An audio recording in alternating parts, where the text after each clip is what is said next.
চাকরির শুরুতে 11তম বেতন গ্রেড নির্ধারণ সহ 3 দফা দাবিতে আজ থেকে পূর্ণ দিবস কর্মবিরতিতে যাচ্ছেন সরকারি প্রাথমিক বিদ্যালয়ের সহকারী শিক্ষকরা। প্রাথমিকের সহকারী শিক্ষকদের সংগঠনগুলোর জোট সহকারী শিক্ষক সংগঠন ঐক্য পরিষদ জানিয়েছে, দাবি আদায় না হওয়া পর্যন্ত তাদের আন্দোলন চলবে। প্রাথমিক বিদ্যালয়ের শিক্ষা কার্যক্রম পুরোপুরি সহকারী শিক্ষক নির্ভর হয় আন্দোলনের কারণে ক্ষতির মুখে পড়তে যাচ্ছে 1 কোটির বেশি শিশু শিক্ষার্থী।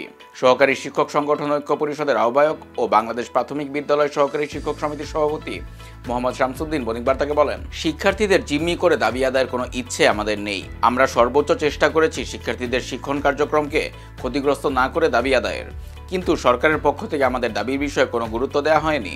মন্ত্রণালয়ের সঙ্গে কোনো আলোচনার উদ্যোগ নেওয়া হয়নি। আমরা বাধ্য হয়ে এমন কর্মসূচিতে গিয়েছি। প্রাথমিক বিদ্যালয় পরিসংখ্যান 2023-এর তথ্য অনুযায়ী দেশে বর্তমানে প্রাথমিক পর্যায়ে মোট শিক্ষার্থীর সংখ্যা 1,97,13,685।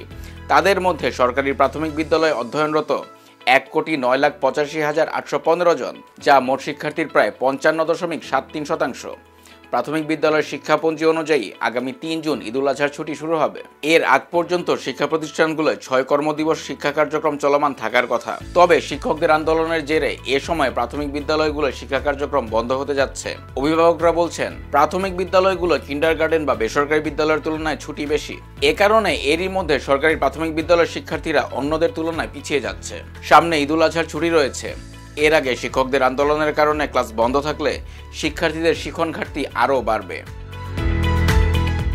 সরকারি প্রাথমিক বিদ্যালয়গুলোর গত 1 বছর ছুটির তালিকা পর্যালোচনা করে দেখা যায়, 2024 সালের জুন থেকে চলতি বছর মে পর্যন্ত শুক্র শনি ব্যতীত 53 দিন ছুটি ছিল।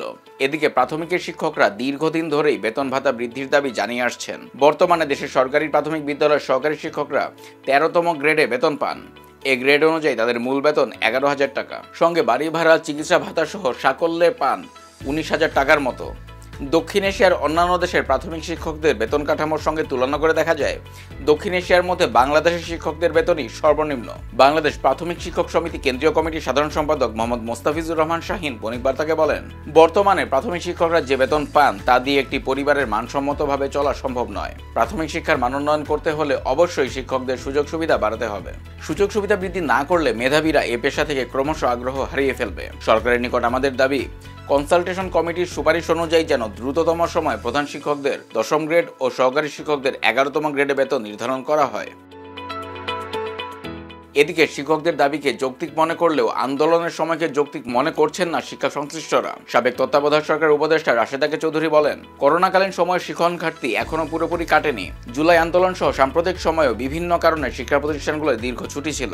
এমন পরিস্থিতিতে শিক্ষার্থীদের প্রতি বাড়তি মনোযোগ প্রয়োজন ছিল। এছাড়া বর্তমানে দেশে বিচার, সংস্কার, নির্বাচন এই বিষয়গুলো নিয়ে নানা আলোচনা চলছে। এরপরও সরকার শিক্ষকদের সুযোগ সুবিধা বৃদ্ধিতে বেশ কিছু উদ্যোগ নিয়েছে।